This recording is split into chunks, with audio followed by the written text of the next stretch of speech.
Fíjese que algo que necesitamos identificar como creyentes es que este mundo tiene un propósito, y el propósito natural de la sabiduría de este mundo está inspirada, usted sabe bien, que por el enemigo de nuestras almas. Eso es definitivo. Así es que muchas de las cosas que están sucediendo en este mundo, no crea que son ideas e imaginaciones que los hombres están creando y originando. Digo, y no estoy hablando de que no haya esa inteligencia. Vemos cómo ha aumentado la ciencia, la tecnología, etcétera, pero me refiero yo a las cosas trascendentales, a las cosas que, por ejemplo, nos tienen en una situación de contingencia, a las cosas que tienen a veces al mundo de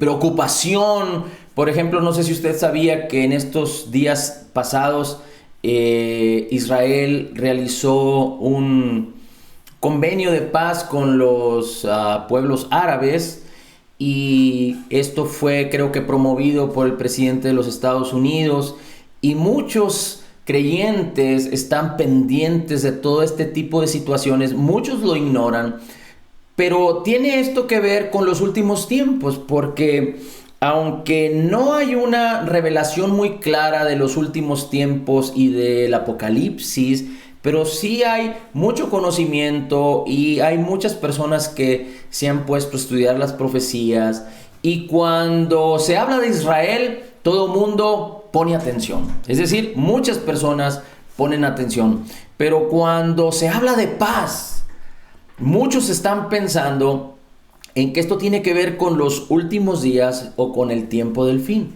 Ahora, yo estoy seguro, pero este es algo muy personal, que los tiempos del fin ya están cerca.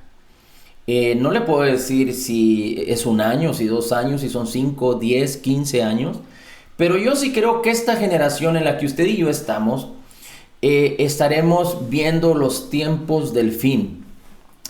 Y más allá de predicar de esto, lo que quiero es que usted pueda estar en una perspectiva correcta, porque ¿cuál es la razón, más allá de cualquier convenio de paz, más allá de cualquier señal que pueda aparecer alrededor del mundo respecto a las profecías bíblicas de los últimos tiempos?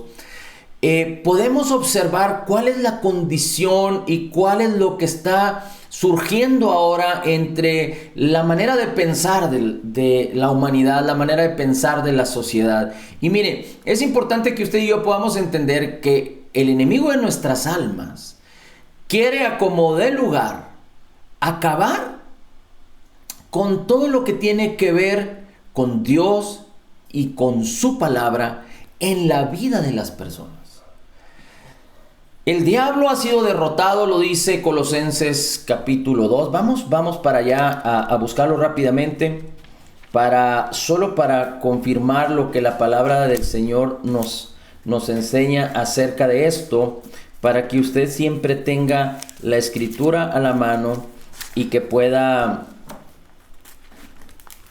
recurrir a ella, meditar en ella y apoyarse siempre en la escritura. Pero dice la palabra en Colosenses capítulo 2, versículo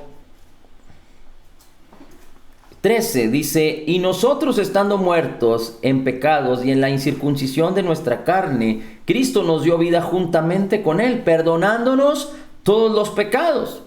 Dice: y quitando lo que teníamos en contra, esto es la escritura de las ordenanzas que nos era contraria, la quitó de en medio y la clavó en la cruz. Y habiendo, el versículo 15, despojado a los principales y a las potestades, los sacó a la vergüenza en público, triunfando sobre ellos en la cruz. Ahora, fíjese cómo dice la escritura, ahí mismo en Colosenses, pero en el capítulo 1, en el versículo 12, dando gracias al Padre, capítulo 1, versículo 12 de Colosenses, dando gracias al Padre que nos hizo idóneos para participar en la herencia de los santos en luz. Es decir, no somos merecedores, pero el Padre nos hizo que calificáramos, no por nuestros méritos, nos habilitó para poder entrar en esta gracia a través de la fe. Nos hizo idóneos, dice la Escritura. El 13, el cual nos ha librado de la potestad de las tinieblas y nos ha trasladado al reino de su amado Hijo. Así es que este mundo está bajo la potestad de las tinieblas, y aunque los creyentes fueron sacados de la potestad de las tinieblas en sus mentes, en sus almas, en sus cuerpos, es decir, las tinieblas tienen un propósito: hurtar, matar y destruir. Y el creyente fue sacado de este propósito, de este ambiente, de esta relación de las tinieblas, y fuimos trasladados al reino de Jesús. Porque en el reino de Jesús hay vida, hay paz, hay gozo, hay libertad. Amén. Así es que, pero el enemigo, como tiene control a través de los pensamientos, a través de las acciones, a través de los conflictos, a través del enojo, de todo lo que tiene que ver con la malicia y la maldad en la humanidad, también quiere engañarnos, decepcionarnos, venir en contra de la palabra, venir en contra de todo lo que se llame Dios, para causar que los creyentes que hemos sido nacidos de nuevo y hemos sido sacados de las tinieblas y traídos al reino de Jesús, claudiquemos en nuestros propósitos. Recuerde que no solo hemos sido salvos y tenemos una vida eterna, pero Cristo murió para que tú y yo tengamos una vida abundante, y con ello seamos testigos de cómo Él fue. Cristo tuvo un propósito y se humilló a sí mismo y se hizo hombre. Y la manifestación de su vida en su ministerio tiene que ver, limitada en su cuerpo, pero con todo el poder y la unción del Espíritu, tiene que ver con cómo Él nos llamó a ser como Él fue. Hay dos cosas importantes aquí respecto al Evangelio. Una de ellas es que como Jesús es, así somos nosotros en nuestro espíritu. Pero en nuestro propósito tenemos el mismo propósito de Jesús, pero ahora no es solo a través de un Jesús, pero a través de muchos que creen en Jesús. Pero el enemigo quiere desvirtuar, quiere descalificarnos, quiere meter zancadilla para que nosotros no cumplamos nuestro propósito, de tal manera que muchos rechacen el perdón de los pecados que Jesús nos otorgó en la cruz del Calvario, que muchos rechacen la vida de Jesús. Porque imagínese usted, cuando los creyentes manifiestan lo que Jesús es y cómo Jesús anduvo en la gloria, en el poder, en el amor, en la compasión, en la misericordia, ¿cómo se resistirán muchos a recibir de Jesús? ¿Cómo resistirán la grandeza de su gracia, de su benignidad, de su bondad, de su perdón? Muchos vendrán a Jesús. Muchos que están distraídos y que están cegados a través de los prodigios, las señales y los milagros, porque el Evangelio de Cristo es poder de Dios. El apóstol Pablo decía: mi evangelio no son solo palabras, sino es poder de Dios. Así es que usted y yo tenemos que entender que estamos en el evangelio y en el poder de Dios, de tal manera que el mismo poder confirma la palabra que predicamos. Y muchos, ¿cómo resistirán? ¿Cómo irán en contra de una bendición y de una gloria tan grande para venir a Jesús y a los pies de Cristo? Pero cuando el diablo empieza a engañar y empieza a traer religiosidad y empieza a causar que los creyentes sean creyentes sin poder, sean creyentes de religión, sean creyentes de acepción de personas, de falta de perdón, sean creyentes que viven como los demás personajes en el mundo, como si no tuvieran Dios, entonces, ¿cómo los incrédulos aceptarán a Jesús? Si no podrán ver el testimonio, la magnificencia de la abundancia de gracia, del regalo de la justicia, del amor. Porque mire, lo que tiene que ver con el perdón es algo que no se ve.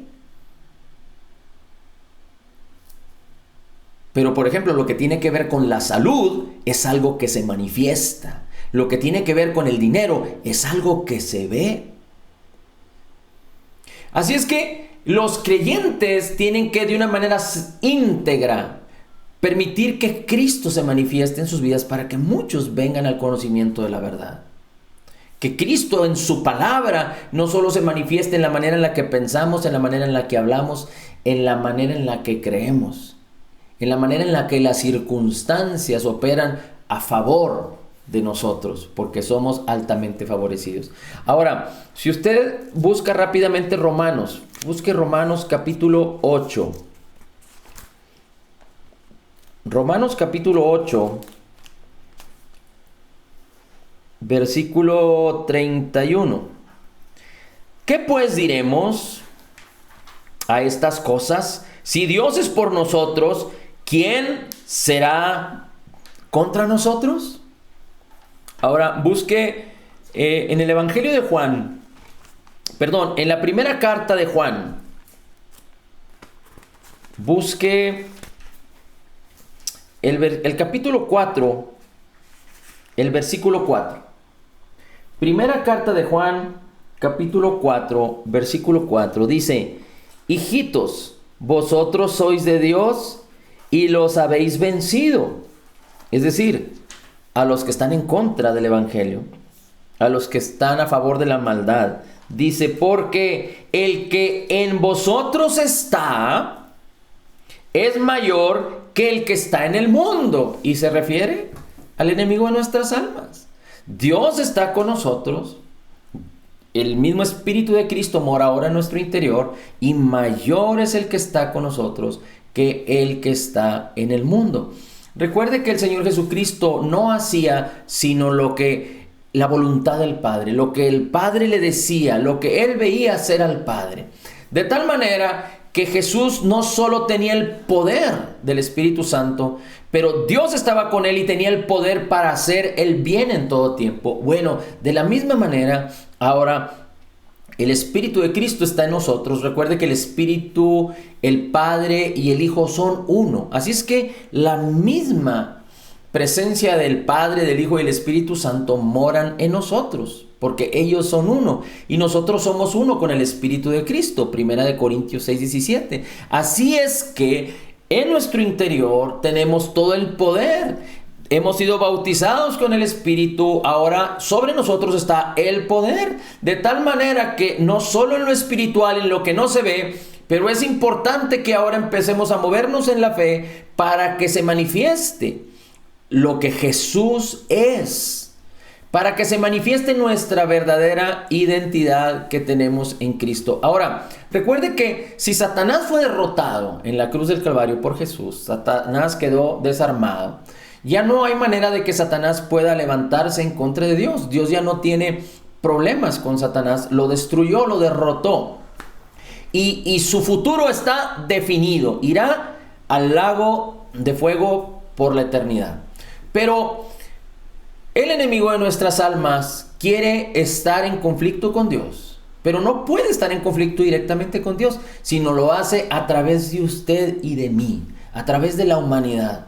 Es decir, quiere molestarnos a nosotros, y aunque legalmente no tiene ningún derecho, ningún poder, pero recuerden que Adán y su mujer se dieron su autoridad, su poder y la gloria que Dios les había dado por hacer caso a las palabras de la serpiente, que eran contrarias, que atacaban la palabra de Dios. Ahora, fíjese cómo dice, ahí estábamos en primera de Juan 4, pero fíjese cómo dice ahora el versículo, se me olvidó leerlo, el versículo 3. Leímos primera de Juan 4, vamos a leer el versículo 3. Dice: y todo espíritu que no confiesa a Jesucristo, que fue venido en carne, no es de Dios. Esto es, todos aquellos que no creen que Dios se hizo carne y habitó entre nosotros en Jesucristo, dice, no es de Dios. Y este tal espíritu es el espíritu del anticristo. Es el espíritu del anticristo, de cual vosotros habéis oído que habría de venir, y ahora ya está en el mundo. La persona del anticristo no sé si ya nació, hay muchos que dicen que sí, pero el espíritu del anticristo, desde el apóstol Juan, está declarando por la inspiración del Espíritu Santo que el espíritu del anticristo ya mora aquí. Y el espíritu del anticristo, la palabra en el griego significa todo aquello que es contrario a Cristo. Anticristo, contrario a Cristo, que va en contra de Cristo. Hay quienes dicen que si los cristianos y los creyentes no tienen adversidad, quiere decir que entonces van en la dirección que el mismo mundo va. Porque el mundo es contrario al evangelio. El mundo va hacia una dirección. ¿Cuál es la dirección del mundo? Orgullo, envidia, intereses particulares, temor, pánico, enfermedad, pobreza, destrucción, etcétera, etcétera. Pero el evangelio, Cristo, es vida, es paz, es salud, es bienestar, es aceptación, es perdón, es justicia, es gracia, benignidad, bondad. Así es que es muy importante que nosotros podamos identificar que el espíritu del anticristo ya está aquí, y si el enemigo de nuestras almas quiere pelear contra Dios a través de nosotros, de manera indirecta con Dios a través de nosotros, aunque no tiene ningún poder, él quiere engañarnos para que tú y yo claudiquemos. Aunque estamos en el nuevo pacto en Cristo Jesús, y ese pacto no puede ser quebrantado por nadie ni por nada, ni por Adán, ni como el pacto de Adán, ni como el pacto de Moisés, ni como el pacto que Dios hizo con David. Pero sí puede engañarte a ti. Y eso es lo que queremos puntualizar el día de hoy, porque ¿qué es lo que el enemigo quiere hacer que todo mundo conciba, incluyendo a los creyentes? Primero, como lo leímos ahí en 1 de Juan 4, el espíritu del anticristo habla en contra de la persona divina de Jesús. Ahí podemos ver cómo filosofías, religiosidad, sistemas de pensamientos quitan la divinidad de Jesús. Es decir, no atribuyen que Jesús era Dios, que descendió siendo Dios y se hizo hombre. Y esto desde aquellos tiempos estaba sucediendo, y esto estaba afectando a muchos religiosos, porque aún hasta los creyentes les estaba causando problemas, de tal manera que el apóstol Juan lo describe y lo escribe en sus cartas. Esto es muy importante identificarlo, porque dice la Escritura que nosotros debemos tener los ojos puestos en Jesús. Y esto tiene que ver con que Jesús es Dios, que se hizo hombre, murió por ti y por mí, fue sepultado y resucitó, y está sentado a la diestra de Dios, y él le fue entregada toda la autoridad. Hebreos 4 dice que todas las cosas son sostenidas por la palabra de su poder. Pero mira cómo dice el capítulo 12 de Hebreos. El versículo 2: puestos los ojos en Jesús, el autor y consumador de la fe, el cual por el gozo que fue puesto delante de él sufrió la cruz, menospreciando la vergüenza, y está sentado a la diestra del trono de Dios. Pues considerad aquel que sufrió tal contradicción de pecadores contra sí mismos.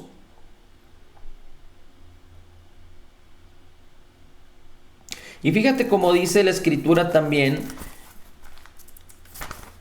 en la carta del apóstol Pablo a los filipenses.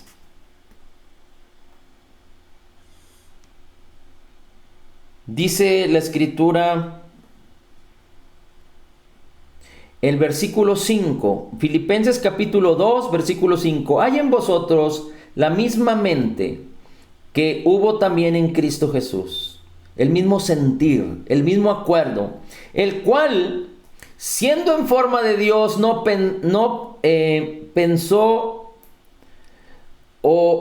robó el ser igual a Dios,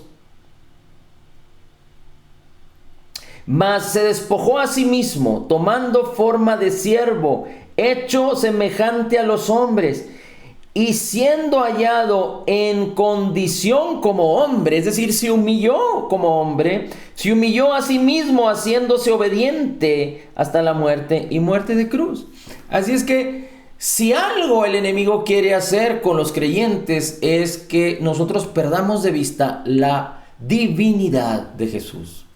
Pero hay proféticamente, hay tantas escrituras que nos hablan de la divinidad de Jesús, que nos hablan de la majestuosidad, de la gloria de Jesús. ¿Y cuál es la razón? Porque en la vida del creyente, cuando Jesús es el centro, porque en el Evangelio el justo vivirá por la fe. En el Evangelio el poder de Dios se manifiesta a través de la justicia. Y el justo vivirá por la fe, y la fe es la fe de Jesús. Y esto tiene que ver con lo que Jesús es y lo que Jesús hizo. Si Jesús es Dios, entonces cumple el propósito por el cual Dios pudo descargar la ira de su justicia por causa de las injusticias de los hombres para condenar el pecado en el sacrificio de Jesús, en el cuerpo de Jesús. Porque entonces Jesús tuvo todo el poder, toda la legalidad para ofrecerse a sí mismo por nosotros. Así es que una de las cosas que el enemigo quiere hacer es demeritar la persona divina de Jesús, para que las demás personas no tengan idea de quién es Jesús y no tengan el conocimiento y la comunión con Jesús. Recuerde que cuando nosotros por tradición pertenecíamos a una religión, nosotros veíamos a un Jesús clavado en una cruz.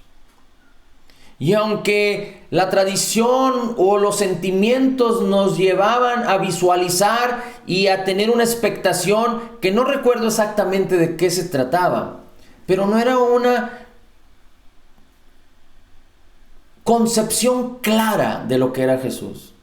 Pero cuando nuestros ojos fueron abiertos, cuando el velo fue quitado, cuando conocimos la palabra de verdad, cuando venimos al evangelio verdadero de Jesucristo y entendimos la abundancia de su gracia y el regalo de su justicia, y entendimos que nuestra separación fue quitada de en medio, que la guerra o la destitución que había sido para todos los hombres fue quitada de en medio, que ahora Dios hizo la paz para con nosotros por causa de su justicia, por causa de la divinidad de Jesús y de su obra terminada, completa y perfecta. Entonces nosotros entendemos y podemos edificar nuestras vidas bajo un fundamento firme y fuerte que es Jesús. Ahora, lo segundo que el enemigo quiere hacer es demeritar,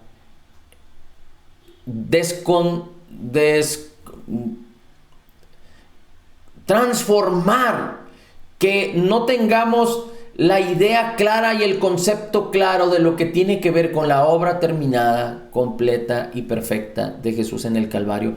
Porque la obra terminada de Jesús tiene que ver con la redención, el perdón de todos nuestros pecados y la sanidad de nuestros cuerpos. La obra terminada de Jesús tiene que ver con permitirnos ahora entrar como beneficiarios de un nuevo pacto, para recibir aceptación, favor, vida, salvación, prosperidad, restitución, restauración, aceptación, gloria, favor, etcétera, etcétera, etcétera.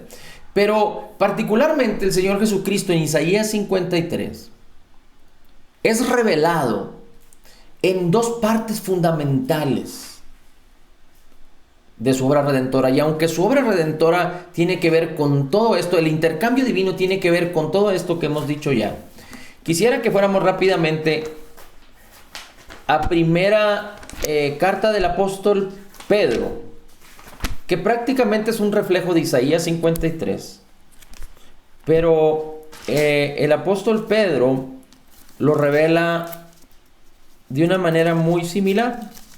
Y si vemos en la primera carta del apóstol Pedro, en el capítulo 2, en el versículo 24, dice la escritura: Jesús mismo llevó nuestros pecados en su cuerpo sobre el madero, es decir, Él pagó por nuestras deudas.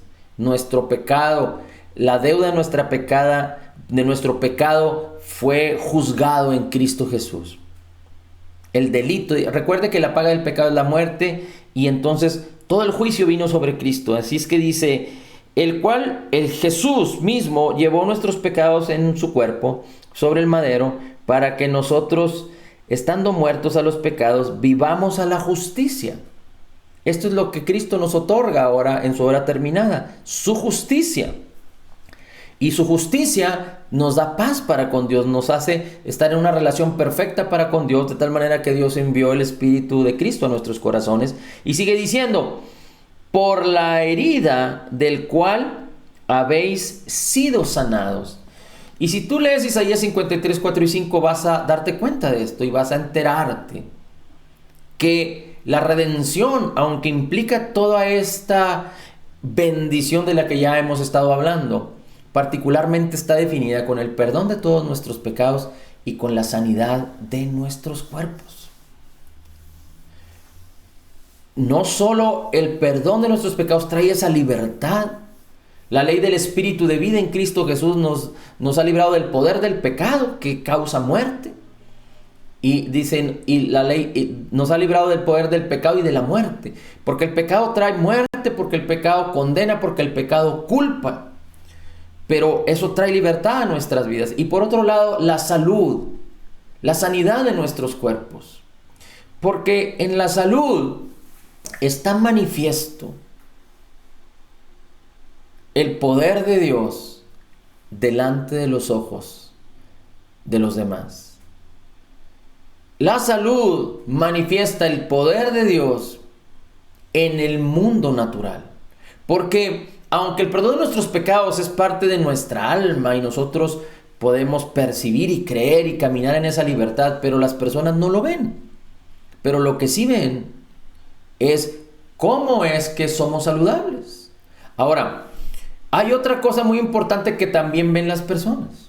Más allá de que las personas empiezan a tener relación contigo y empiezan a ver un corazón compasivo, un corazón lleno de amor, un corazón que perdona, un corazón que ayuda, un corazón que se entrega por otros. Pero hay dos cosas fundamentales que son muy importantes para que uno tenga libertad. Mire, acompáñeme rápidamente a Romanos capítulo 5.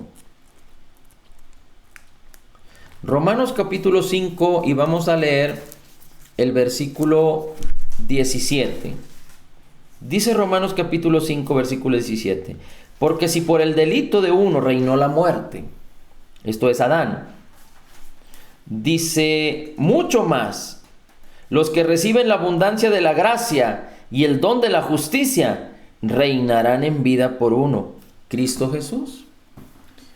Dice, cuánto más los que reciban la abundancia de gracia y el regalo de la justicia, reinarán en vida, dice la Escritura. Ahora, Jesús es Rey.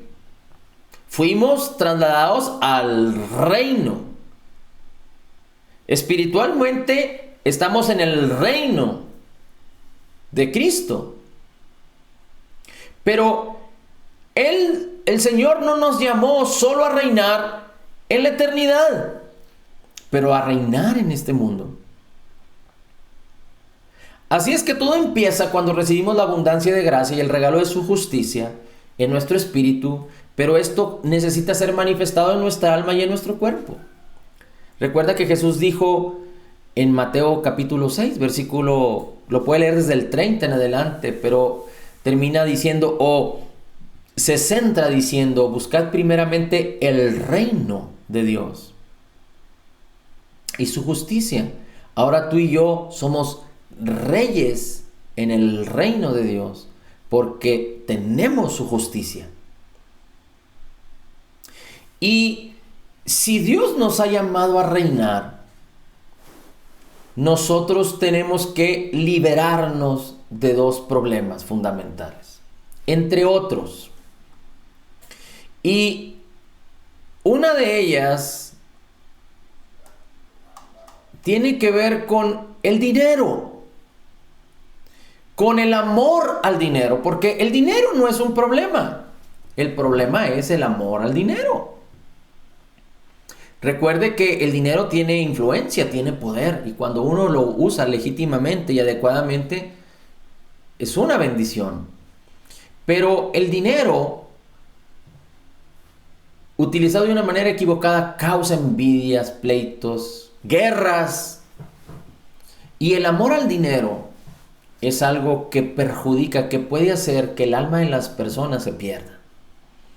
Ahora, la Biblia, como dice Lucas 16, usted lo puede buscar después, pero el Señor Jesucristo nos enseña que la fe tiene que ir ejercitándose como un músculo, es decir, como que tiene que ir creciendo. La fe es la fe de Jesús, Hebreos 12. Es un regalo de Dios, Efesios capítulo 2, versículo 8. La fe de Jesús es un regalo de Dios. La fe humana, hay fe humana que está basada en las experiencias, en la lógica. Es la fe de la ciencia. Pero así como hemos dicho ya que si usted invita a una persona a su casa y le pide que se siente en una silla y la silla solo tiene 3 patas debiendo tener 4, pues seguramente la persona no se va a sentar porque por experiencia, por lógica, por conocimiento sabe que si se sienta se va a caer. Entonces la fe humana trabaja a través de los sentidos, pero la fe divina, la fe que nos fue dada, trabaja a través de lo que no se ve. La fe es la certeza de lo que se espera basado en lo que Dios ya nos prometió, en lo que Dios ya nos concedió por gracia en Cristo Jesús. La fe es la certeza de lo que ya tienes revelado de Dios en tu corazón. La convicción del corazón de acuerdo a la voluntad de Dios que está descrita en la palabra. Y la fe es la convicción de lo que existe en el mundo espiritual y que tú puedes ver con tus ojos de fe y que tú sabes que puedes meter la mano para poseerlo y tomar y hacer lo que se manifieste en este mundo. Entonces la fe es la certeza de lo que Dios ya te dijo y te reveló en tu corazón y la convicción de lo que no se ve, pero que existe y que está dispuesto y disponible y listo para verse en este mundo.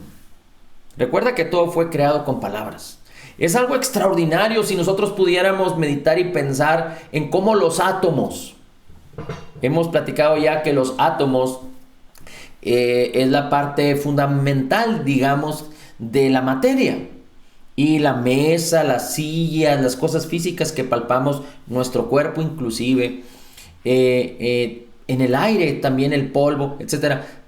Todo está basado en átomos. No tengo muy clara la estructura perfecta y correcta de cómo funciona esto, pero tengo una idea muy general que la materia está constituida por moléculas y las moléculas están constituidas por átomos. Y en teoría el átomo es la partícula más pequeña que forma la materia. Digo, dentro del átomo hay otra serie de cosas que ya han ido descubriendo a través de la ciencia y de la tecnología, pero cuando el hombre descubrió el átomo se dio cuenta que dentro del átomo había espacio. Y el hombre empezó a decir, ¿cómo es que la materia la podemos ver firme, sólida? Digamos lo que es materia sólida, pero dentro, parte de la materia están los átomos están formando la materia y esa materia, esos átomos dentro de sí están huecos, no hay nada en medio. ¿Cómo es posible que esto suceda? Y los átomos están perfectamente unidos entre su estructura interior. Los electrones, los protones, los neutrones, lo que significa el átomo. No puede ser desarticulado, desbaratado, no puede ser separado el átomo. Y eso que tiene espacios en sí mismo. Excepto que hay unos materiales que son, no sé si llamarle vulnerables o son inestables, como el plutonio y el uranio, que tienen átomos que pueden separar y de ahí han surgido las bombas atómicas. Pero, ¿por qué le hablo de esto? Porque recuerde que en Hebreos 4 dice la Escritura que el Señor sostiene todas las cosas con la palabra de su poder. Mire, en Hebreos capítulo 1 dice la Escritura. Hebreos capítulo 1 versículo 2. Dios nos ha hablado en estos postreros días por su Hijo, a quien puso heredero de todas las cosas, por quien también hizo los mundos, el cual es el resplandor de la gloria. Viene en Hebreos 1 y expresa la misma imagen de su sustancia. Dice, y sustentando todas las cosas con la palabra de su poder, habiendo hecho la purificación de nuestros pecados. Dice en el versículo 3, el cual es el resplandor de la gloria, Jesús mismo, el Hijo de Dios. Y expresa la misma imagen de la sustancia y sostiene todas las cosas con la palabra de su poder. Pero en Hebreos 4 dice la Escritura que otros recibieron el mismo evangelio que nosotros, pero no les aprovechó, porque no añadieron fe. En el versículo 2 dice, porque también a nosotros nos ha sido predicado el evangelio como a ellos. Hebreos 4:2. Mas la palabra predicada no les aprovechó a ellos, porque no fue mezclada con fe en quienes la oyeron. Así es que, si Dios sostiene los átomos, las partículas, todo lo que existe en este mundo, y todo fue creado con palabras, y tú eres como Jesús es, y Dios nos llamó a manifestar lo que Jesús manifestó en vida. Por eso en Juan 14 dice, las obras que yo hago, ustedes las harán y aún mayores, porque Él nos ha habilitado, capacitado. Todo se encuentra en nuestro interior. No es a través de nuestros talentos, ni nuestra fuerza, ni nuestra fe, sino a través del poder de Dios, de su gracia y de su fe. Entonces nosotros podemos hablar y declarar para de lo que no se ve, se manifieste en este mundo, porque los átomos aún están sostenidos por la palabra que Cristo Jesús habló desde el principio. Recuerde que recuerde que la Escritura nos enseña que todo fue creado por Cristo y para Cristo. En Juan también dice la Escritura lo mismo. Todo fue creado por medio de Él y para Él. Así es que si Él nos dio su nombre y el poder de su palabra, quiere decir que las cosas físicas responden a nuestra voz. Pero también nos enseña que las cosas que no se ven están listas ahí para que nosotros las hablemos y que se vean. Así es que, regresando al punto del dinero, el amor al dinero es dañino, puede hacer que el alma se pierda. Pero el ejercicio de la fe, lo más básico de la fe, es lo que tiene que ver con el dinero. Y es donde el diablo ha engañado a muchos. Y en la misma religiosidad, muchos que están en el cristianismo se sienten condenados por causa del dinero, porque piensan que tienen que dar por necesidad, por obligación, y que si no dan le van a robar a Dios y que serán malditos, como lo dice Malaquías. Pero estamos en el nuevo pacto en Cristo Jesús. Así es que no debemos dar por obligación, no debemos dar por necesidad. Resulta que perdemos un bien material y nos sentimos tristes, nos dolemos. Pero cuando entendemos que en la gracia de nuestro Señor Jesucristo lo que tenemos no nos pertenece. Es más, nos iremos al cielo y todo se quedará aquí. Pero somos mayordomos en el reino. Y un buen mayordomo es alguien que siembra y cosecha. Y quiere más semilla para sembrar más y cosechar más. Porque cuando tú eres un mayordomo, el mayordomo cuida y hace de acuerdo, cuida los bienes y hace de acuerdo a la voluntad del dueño de los bienes. Y tú y yo somos los dueños de los bienes de Dios. Así es que el dinero y las cosas físicas son para este mundo, no son para el cielo. Pero si Dios es el Dios del oro y de la plata y dice que la nueva Jerusalén, la nueva ciudad en donde tú y yo viviremos por la eternidad, dice, tiene calles de oro y mares de cristal.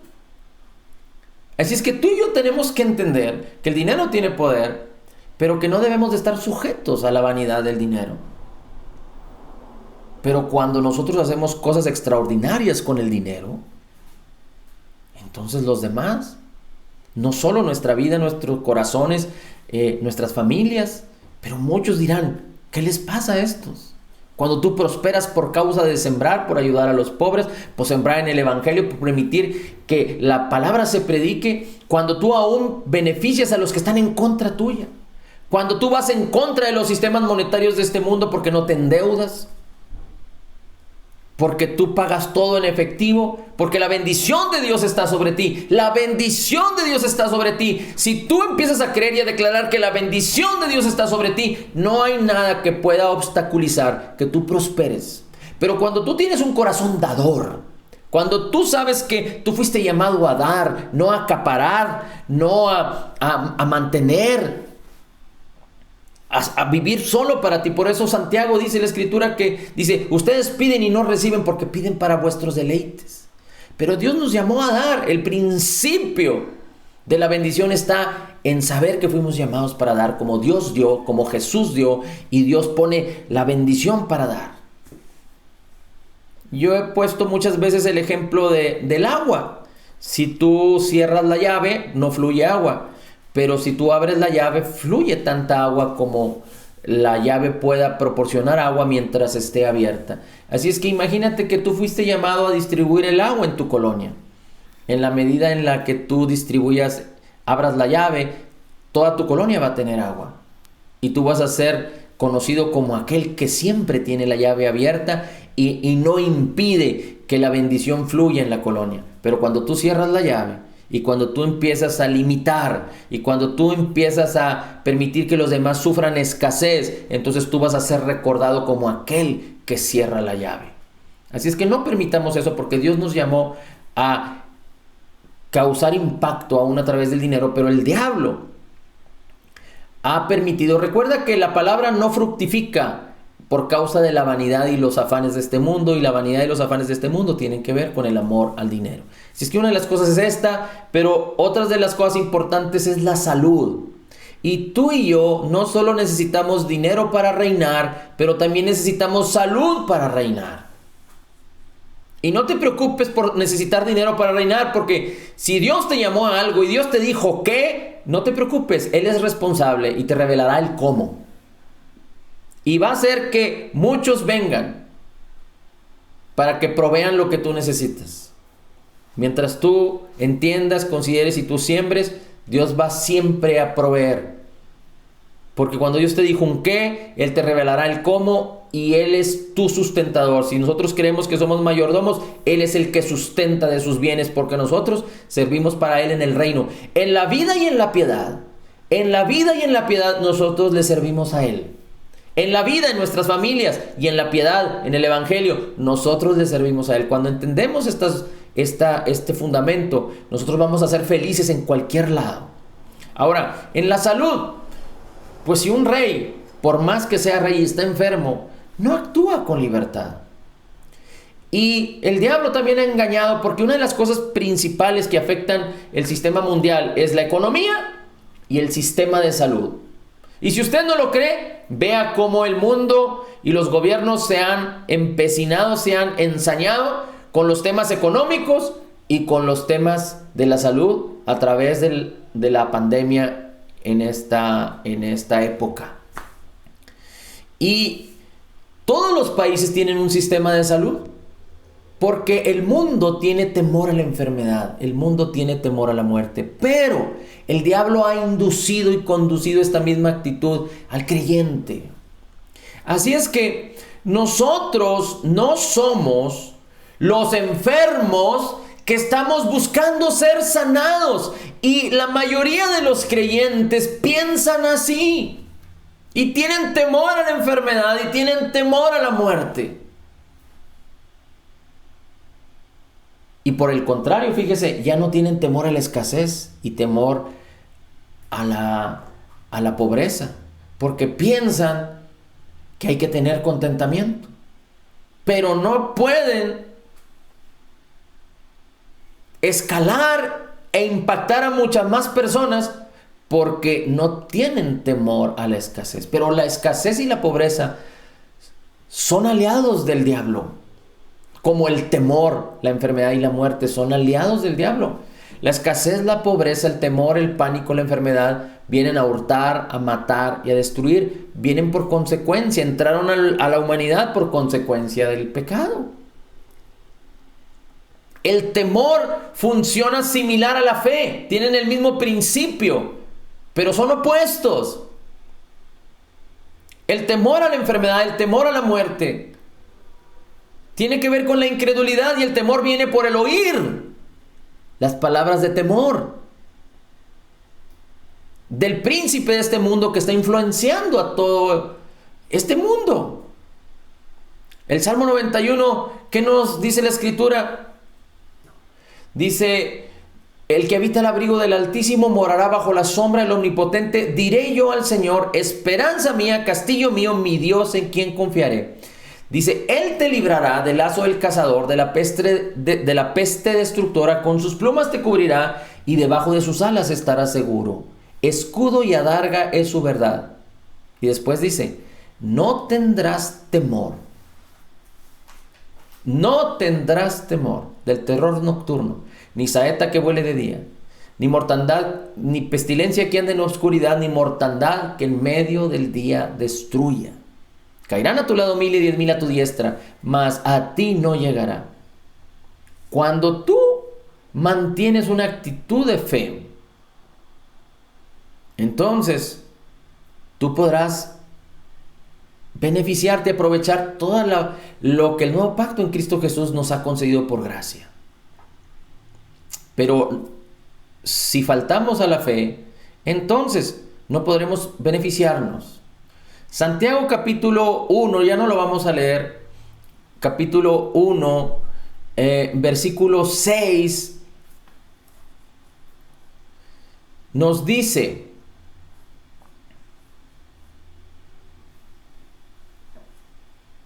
Santiago capítulo 1, versículo 6, nos dice así: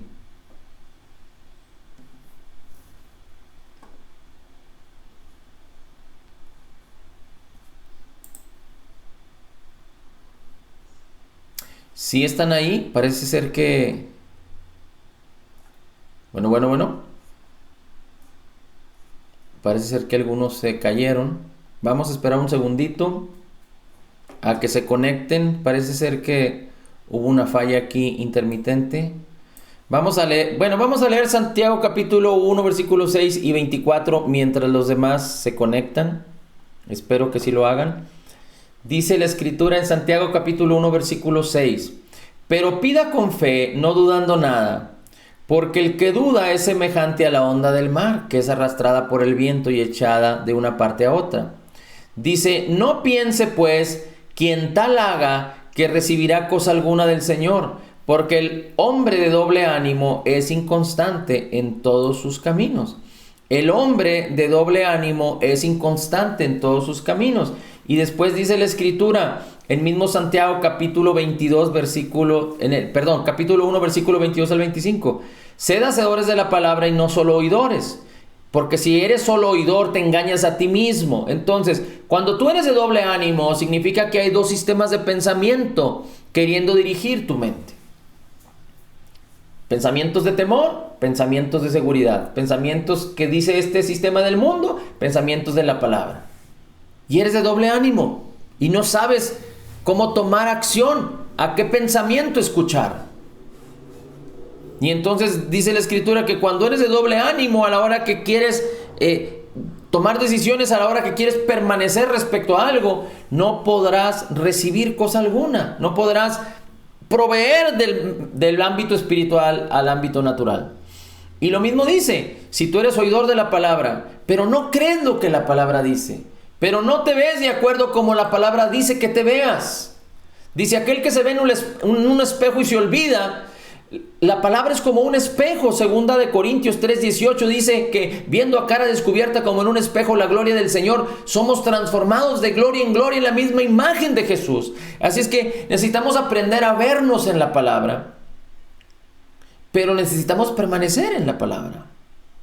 Y si nos vemos en la palabra como somos en Cristo, necesitamos no ser de doble ánimo, no tener otro sistema de pensamientos, y necesitamos ser diligentes para desechar cualquier sistema de pensamiento que venga en contra de los pensamientos de la palabra. Mira, cualquier pensamiento negativo tú no lo puedes resistir, tienes que reemplazarlo.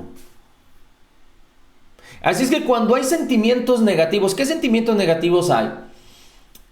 Frustración, insatisfacción, desánimo, envidia, maldad, falta de paz, orgullo, incomprensión, tristeza, angustia, desesperación, depresión y bueno, toda esa serie. Tú sabes qué es un pensamiento negativo, un sentimiento negativo. Tú sabes que es un sentimiento positivo: paz, alegría, gozo, bienestar, libertad. Tú puedes diferenciar los dos tipos de sentimientos. Cuando hay sentimientos negativos, es muy importante, es nuestro barómetro. Porque antes de dejar que esos sentimientos negativos se desequilibren, que se desajusten, se controlen nuestras vidas, se aloquen, tenemos que aprender a sujetarlos. No debemos de permitir que un sentimiento de ese tipo, cuando sentimos odio y dejamos que ese sentimiento se desboque como un caballo, puede causar demasiados estragos, demasiados daños. Así es que no debemos permitir la contienda. Esos sentimientos, cuando empezamos con contienda y empieza a haber un sentimiento de orgullo, pero también un sentimiento de odio, y si nosotros no los sujetamos y no nos detenemos, se van a liberar, y dice, a volverse, ¿cómo le diría? La palabra lujuria o lascivia tiene que ver con sentimientos fuera de control. Y así podríamos actuar cuando, por causa de un enojo, por causa de la tristeza, por causa de la depresión, nosotros permitimos que los sentimientos se desboquen. Así es que un sentimiento negativo es por causa de un pensamiento equivocado. Y nosotros no podemos echar fuera ningún pensamiento equivocado o negativo si no lo sustituimos con la palabra. Así es que cuando hay un sentimiento negativo es importante que actuemos rápido para sustituir con la palabra cualquier pensamiento equivocado. Y que la palabra misma sujete nuestros sentimientos y que haya alegría, gozo, paz, paciencia, perdón, bondad, mansedumbre, benignidad, templanza, fe, fidelidad al Señor. Ahora, así es que nosotros no debemos de ser de doble ánimo, porque si somos de doble ánimo no vamos a recibir nada, no vamos a poder actuar en la fe. Difícilmente lo podríamos hacer. Pero la Escritura también nos enseña que entonces necesitamos vernos perfectamente en la ley de la libertad de la palabra, en la ley de la libertad de Cristo, y perseverar en ella. Dice, siendo hacedores de lo que la palabra dice de nosotros. Y recuerde, aquí encaja lo que dice la Escritura, que Dios no va a hacer las cosas por nosotros cuando Dios nos dijo, tú las tienes que hacer. Y Dios no nos va a dar las cosas que Él ya nos dijo que nos dio. Y vamos a terminar con esto, que es muy interesante. Fíjese, se lo voy a describir en 4 puntos importantes, que tiene que ver con todo lo que hemos platicado y que tiene que ver con el propósito de Dios para su vida. ¿En qué consiste nuestro futuro?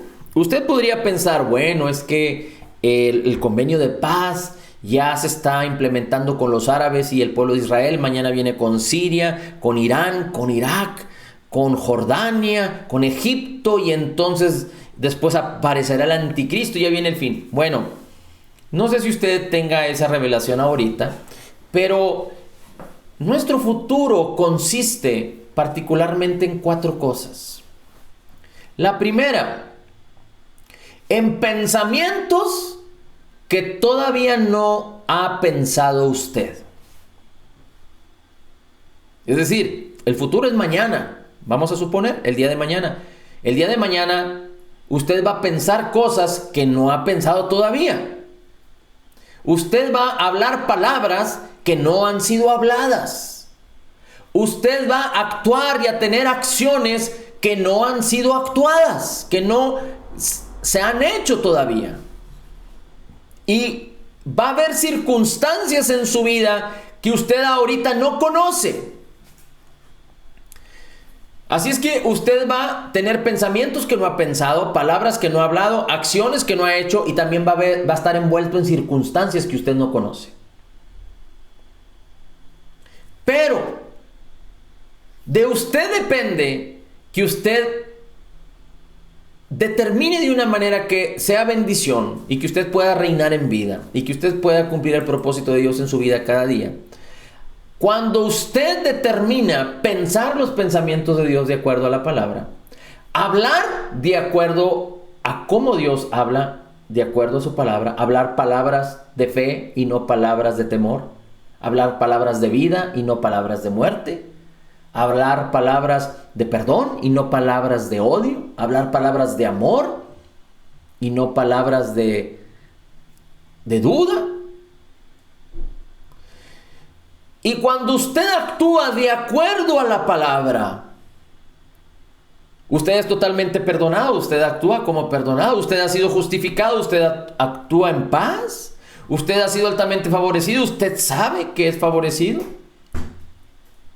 Usted es el creyente que está sano y que está resistiendo la enfermedad si usted está padeciendo algo.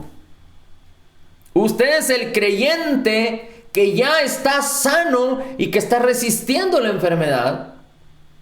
Como dijimos hace rato, muchos creyentes piensan que están enfermos y que están luchando buscando a Dios para ser sanados, pero en Cristo Jesús nosotros los creyentes, todos somos los sanos. Y que si una enfermedad ilegalmente quiere venir, síntomas quieren venir ilegalmente, porque la redención que es en Cristo Jesús, la bendición que Dios ya nos dio está basada, está sostenida por leyes espirituales. Y nosotros, por la ley del Espíritu de vida en Cristo Jesús, por leyes espirituales están sostenidas, y nosotros por la ley de la fe podemos apropiarnos de toda esa bendición. Pero ilegalmente el diablo va a querer venir y engañar, así como la enfermedad. Recuerde, la pobreza, la enfermedad, la escasez, el desánimo, la avaricia, el amor al dinero, todos son elementos que el diablo utiliza ilegalmente para que nosotros los abracemos. Así es que el creyente, así como debe de resistir la maldad, debe resistir la enfermedad y entender que si somos los sanos resistiendo la enfermedad, entonces tenemos la victoria. Así es que no solo debemos de pensar los pensamientos de Dios, hablar la palabra de Dios, vida, pero también actuar de acuerdo a la palabra. Entonces nosotros determinaremos las circunstancias. Pero cuando tú no hablas la palabra, no piensas la palabra y no actúas en la palabra, entonces las circunstancias van a ser determinadas. No por lo que Dios ha preparado para ti. Así es que por eso el mundo vive en incertidumbre, porque no sabe qué esperar. Pero cuando tú hablas, tú piensas y tú actúas en la palabra, tus circunstancias están determinadas por el favor, por la bendición, por el amor, por el perdón, por la abundancia de gracia, por la justicia de Cristo. Ahora dirás, bueno, hay circunstancias como la pandemia que no dependen de nosotros. Ah, perfecto. Pero la Biblia también nos enseña, recuerda al Señor Jesucristo hablando y diciendo: el que escucha mis palabras y permanece en ellas y las hace, lo describiré como aquel que edifica una casa sobre la roca. Y vienen las tempestades, las lluvias, la tormenta, y la casa permanece firme y no es afectada, porque está fundada sobre la roca. Padre, te damos a ti la gloria, el honor y la alabanza. Bendecimos tu nombre y te exaltamos. Gracias por tu palabra. Gracias por todos aquellos que están aquí con nosotros escuchando tu palabra y recibiendo tu palabra. Y no solo esto, sino los que creerán por la palabra que será compartida y predicada en el futuro, no solo a través de los medios, pero a través de cada uno de los que estamos creyendo y recibiendo. Gracias, Señor, por tu palabra y por un espíritu de sabiduría que estamos pidiendo venga sobre cada uno de nosotros para afirmarnos, establecernos, para poder no solo pensar tus pensamientos de acuerdo a tu palabra, hablar tu palabra, actuar en tu palabra, y que las circunstancias sean determinadas por el favor que tú nos has concedido, por lo que tú ya has hablado, para nuestra bendición. Gracias, Señor, porque en ti somos totalmente perdonados, perfectamente justificados, altamente favorecidos, profundamente amados, grandemente bendecidos, más que vencedores en Cristo Jesús. Como Jesús es, así somos nosotros en este mundo, y nuestro llamado es que como Jesús anduvo, ahora nosotros así andaremos en el nombre de Jesús, porque somos la justicia de Dios en Cristo Jesús. Amén. Amén y amén.